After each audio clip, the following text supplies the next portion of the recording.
ferroviaire surtout, et avec l'axe Dakar-Bamako, qui permettrait d'avoir le chemin de fer jusqu'à Bamako. Les infrastructures portuaires, nous avions un grand port, le port de Dakar. 2 autres ports sont en cours de construction, notamment à Barnier et à Ndayan.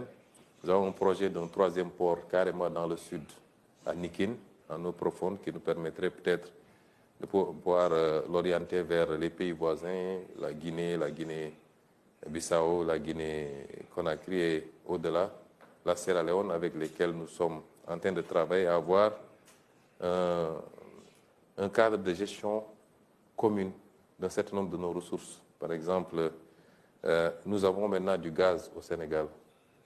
Vous avez du fer et de la bauxite, aussi bien en Guinée qu'en Sierra Leone.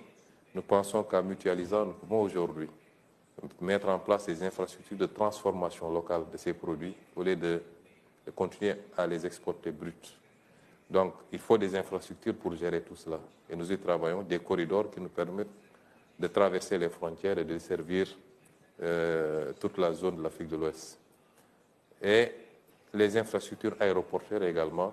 Nous avons trouvé un programme déjà d'aéroports régionaux, mais nous avons un programme pour en faire beaucoup plus, pour que le trafic aérien, le trafic terrestre, le trafic ferroviaire, le trafic maritime et fluvial, au-delà du Sénégal même, qu'il puisse être sous-régional et nous permettre d'avoir carrément, de faire du Sénégal un hub, mais de distribuer à travers tous ces pays.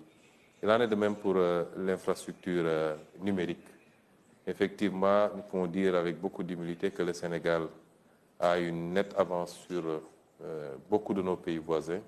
Si je prends par exemple notre société nationale de téléphonie, elle est présente dans beaucoup de pays, elle est présente en Sierra Leone, elle est présente au Mali, et je crois qu'elle est présente également en Guinée. Et évidemment, mais nous considérons que c'est par rapport à ces pays-là, mais nous sommes largement en retard comparé aux meilleurs standards, et nos ambitions, c'est d'aller vers ces meilleurs standards, beaucoup plus que ça. Peut-être la dernière question, je vois le temps. Monsieur le Premier ministre, au regard du contexte géopolitique actuel marqué par l'exacerbation des conflits, y compris malheureusement en Afrique, les dérèglements climatiques, les entorses aux règles de la OMC et du multilatéralisme, une gouvernance mondiale biaisée par un ordre international issu de la Deuxième Guerre mondiale, on est encore là. Quel regard portez-vous sur le processus de développement de l'Afrique qui accuse un retard structurel en dépit des richesses du continent, de ses avantages comparatifs en termes de ressources naturelles et démographiques? Peut-être une vision plutôt sur l'Afrique de votre point de vue. Oui, d'habitude, nous aimons parler de l'Afrique de manière générale parce que nous croyons à l'Afrique. L'Afrique dans sa globalité, au-delà des frontières qui sont issues d'un processus que vous connaissez très bien. Mais ça ne nous empêche pas de voir que l'Afrique aussi, c'est plusieurs réalités. Souvent, quand de l'extérieur, on parle de l'Afrique, c'est comme si c'était un seul pays. C'est 53 pays avec souvent des réalités assez différentes. Et c'est difficile de parler uniformément d'une seule voix pour toute l'Afrique. Et ça aussi, il faut qu'on l'intègre. Il y a des réalités sous-régionales, en tout cas. L'Afrique de l'Ouest est constituée dans une sous-région avec la CEDEAO, même si on a quelques problèmes avec certains pays qui ont quitté. Mais géographiquement, aucun pays ne peut se déplacer. Donc c'est une réalité. L'Afrique de l'Ouest, sur 6 500 000 km², un peu plus de 400 000 habitants, avec des ressources naturelles énormes. Il en va de même pour l'Afrique australe, pour l'Afrique centrale, pour l'Afrique du Nord.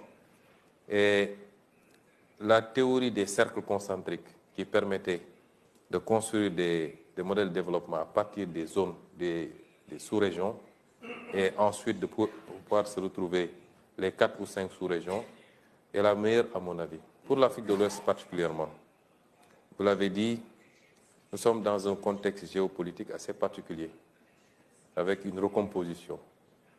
Depuis des années, je parlais du piège de Thucydide, avec puissance, un empire qui dominait le monde et qui, de plus en plus, voit d'autres arriver. Vraiment, ça crée des réflexes qui peuvent être des réflexes de repli.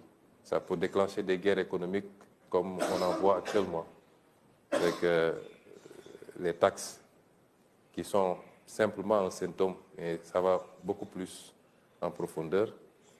Et l'Afrique doit pouvoir se positionner et capter les dividendes de cette situation. C'est extrêmement important ce que je dis. Évidemment, le monde, comme l'a dit tantôt le Premier ministre chinois, doit expérimenter d'autres espaces de croissance. Pour moi, il y a deux espaces de croissance possibles. L'espace immatériel, et c'est forcément avec les nouvelles technologies qui vont tirer. L'économie classique centrée sur la production agricole, la production industrielle, la production minière, ainsi de suite, va continuer à faire ce qu'elle fait. Mais elle a été dépassée depuis longtemps par l'économie numérique.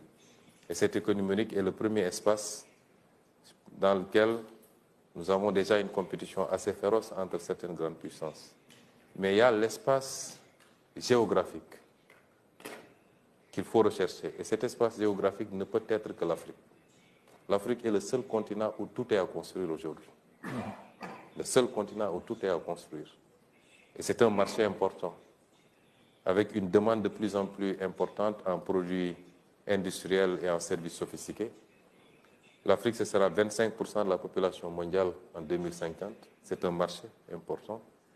Et je pense qu'au-delà des défis auxquels on est confronté, le défi de la stabilité politique, le défi de la sécurité, il est important que le monde comprenne que c'est maintenant qu'il faut miser sur l'Afrique. S'il ne faut pas commencer tout de suite et maintenant avec tout le monde, il y a des pays qui sont moins prêts, et je pense que le Sénégal en fait partie, puisqu'il offre toutes les garanties d'un investissement sécurisé et profitable, et il n'est pas le seul. Je pense qu'aujourd'hui, c'est le message qu'on peut lancer, mais il y a une bonne partie du travail qui doit être fait par nous-mêmes, Africains. Nous devons quand même donner les garanties et les gages qui permettent au monde d'avoir cette assurance-là, de venir investir massivement en Afrique et de nous permettre d'accélérer notre cycle de développement pour, sinon rattraper le reste du monde, mais aujourd'hui être au rendez-vous, comme disait le président Senghor, du donner et du recevoir. Pour le moment, on n'est pas encore à ce rendez-vous. Et nous en sommes conscients, nous au Sénégal en tout cas. C'est le message que nous livrons à tous nos frères et sœurs africains d'abord, de faire le travail qu'il faut pour pouvoir être propice à cet investissement. Mais c'est le message aussi que nous lançons aux investisseurs. En tout cas, spécifiquement pour le Sénégal, je pense qu'aujourd'hui, toutes les conditions sont réunies pour faire du Sénégal un hub pour l'Afrique de l'Ouest et pour le reste. Et nous invitons tous les investisseurs de ce forum. C'est le sens d'ailleurs de l'organisation du forum Invest in Sénégal qui sera organisé les 7 et 8 octobre. Il sera un grand forum qui nous permettra de présenter aux partenaires les options qui leur sont offertes au Sénégal. Écoutez, Premier ministre, merci beaucoup pour cette très positive prévision, tant pour l'Afrique, mais surtout pour le Sénégal. Comme investisseur que j'étais dans ma vie antérieure, je peux vous assurer que nos investissements en Sénégal, c'était toujours très productif et qu'on continue à investir. Et je suis sûr que votre intervention aujourd'hui a aidé beaucoup d'attirer l'attention pour les investissements à votre pays. Merci beaucoup. Merci.